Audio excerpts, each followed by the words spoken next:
Well, hi everybody. This is Explorer 867. Today's the first day of the rest of your life, so get out and enjoy it. Get out and see something new. Get out and do something new. Today it's kind of stormy outside. We've got more snow coming down. I don't know if you can see it out the window there or not in the camera, but anyhow, it's snowing outside again. So I thought what I would do today is show you guys how to do a little bit of food storage. It's with this coronavirus and everything, it just kind of emphasizes the fact that it's always a great idea to have some food stores set aside for yourself. This is something that Helen and I have done for years. We always have food storage. We always have necessities, various other supplies, cooking supplies, cleaning supplies, and just house maintenance supplies set aside, and then water as well. And so today what I want to show you is food storage and Mylar bags. Okay, the bags that I use are 5.4 mil thick. So they're a heavier bag than some of the cheaper bags that you can buy. And it's really important to buy the heavier duty Mylar bags simply because they keep the light out. In other words, if you open up your Mylar bag like this, and then you take just one thickness and you hold it up to the light, if you can see daylight through it, or if you can see a little bit of shadow through it, that means that if your Mylar storage bags full of food are exposed to the sunlight will, some of it will contact the food and it will degrade the food. It'll rob the nutrients out of the food. So you don't want that. So you want to get a good quality heavy Mylar bag.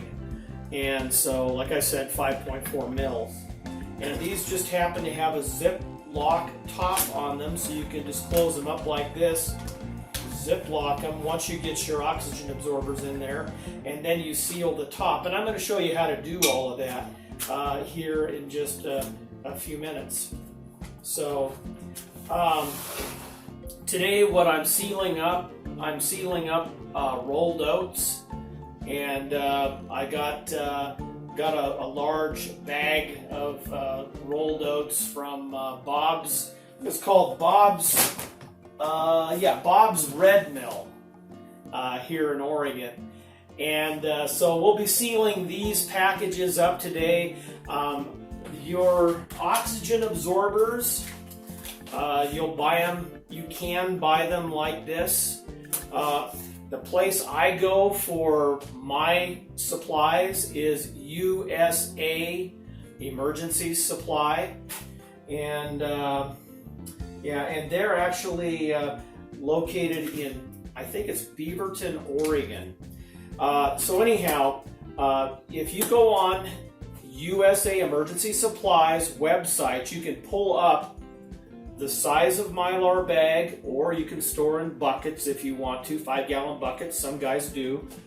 Anyway, you can pull up the size of Mylar bag that you're using, and you can pull up the type of food that you're going to store in those, because some foods are more dense than others, therefore not holding as much oxygen in the package once they're full. So then it doesn't require as much as far as oxygen absorbers. These are little individual packets. These happen to be, these are the 500 cc packets. So I went on the site, USA Emergency Supply, looked it up, and for the size Mylar bag I'm using, 1/2 gallon, and for the type of food stuffs that I'm storing, which is rolled oats, fairly dense food, not a lot of oxygen held in there once the bag's full of oats. It requires one 500 cc oxygen absorber dropped in each bag. So it's important when you buy these oxygen absorbers as well, look at the little indicator there's an indicator right at the top of the bag. I hope you can see that right up here. And it needs to be a pink color like that. If it's a blue color or towards a dark blue black color, then your oxygen absorbers in the bag are not good. So anyhow, I'm not going to be able to use all of these oxygen absorbers today with the amount of bags that I'm going to be storing. So what I've done, I've set out my, right here is the flashlight. This is a vacuum sealer, and I've got my vacuum sealed bag here all ready to go so that I can put the residue unused oxygen absorbers immediately into that and then vacuum seal it. And I'll put that little indicator, the little eye indicator up here in with these so that I'll know that these are either good or have gone bad next time I go to use them. So like I said, I won't be using all of these in this package today. So when I cut this bag open, immediately I'm going to go ahead and fill all the bags. I will have all of my foodstuffs in the bags and ready for these to go in before I open this bag. So I'll have them all filled, set out, ready to go. Cut this open, throw my my oxygen absorbers in the foodstuff bags, in the Mylars, and then immediately vacuum seal them to save these. The way I'm going to seal the Mylar bags is with a hair flat iron. So these are the oats here that I'm using. Like I said, Bob's Red Mill. Good quality supplies. So just open up your Mylar bag like this, and then what I do, I have just a 1 cup measure, and in a ½ gallon bag I can get 8 of these in there. So I just dip out 8 cups and fill this up.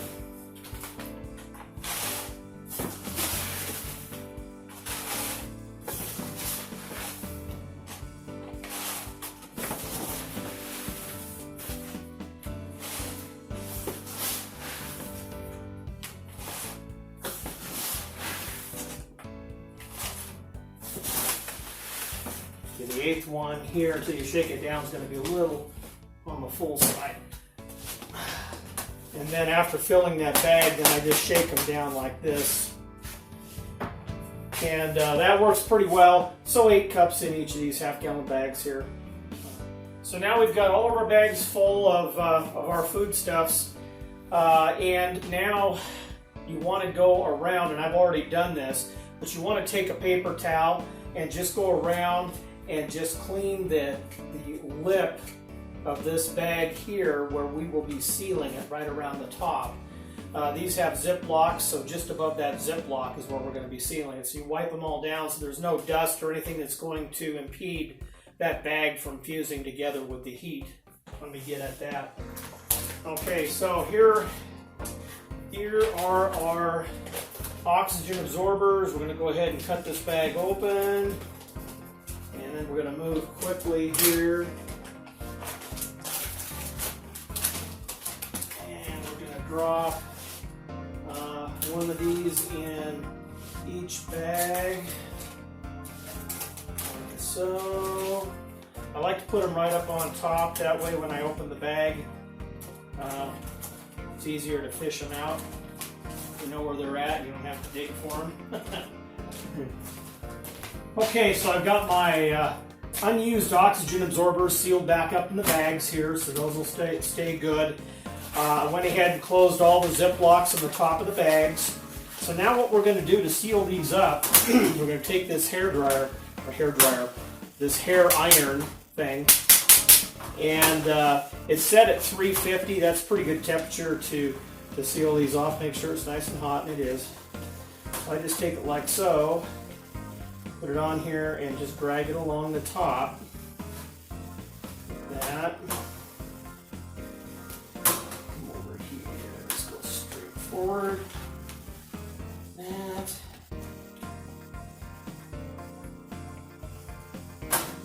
Okay, that one's sealed, and you just keep going on down the line here and just seal them all up this way.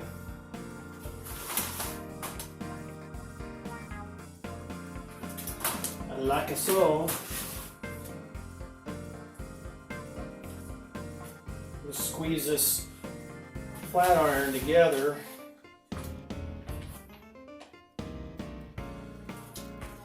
You want to make sure when you do this, your individual flat iron might be hotter or cooler than mine is at the same setting. So you want to make sure you don't have it so hot you melt your bag. So down at the bottom of the video, there's room to make comments. Sure love to hear from you guys and hear some of your good ideas on how to do this. This is only how we do it, how I've learned to do it.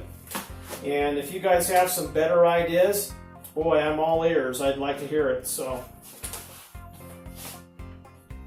okay, now that we got these Mylars all sealed, eventually the oxygen absorbers in here will collapse the bag in on itself, and it won't be spongy at all. You won't be able to feel any air pockets in there. Those will absorb all that oxygen and perpetuate then the storage of these for many, many years. So take your Sharpie when you're all done, write down what's in the bag and the date.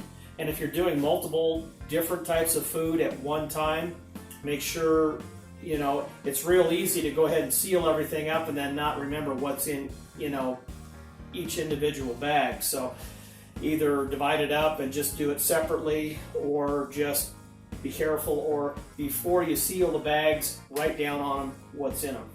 Anyhow, then I go to Costco, Helen and I go to Costco, and we just get these black bins, the ones with the yellow lid. These work very well for storing this stuff. I like the black bins. It doesn't allow any light in, so it's just an additional insurance policy that the food is going to stay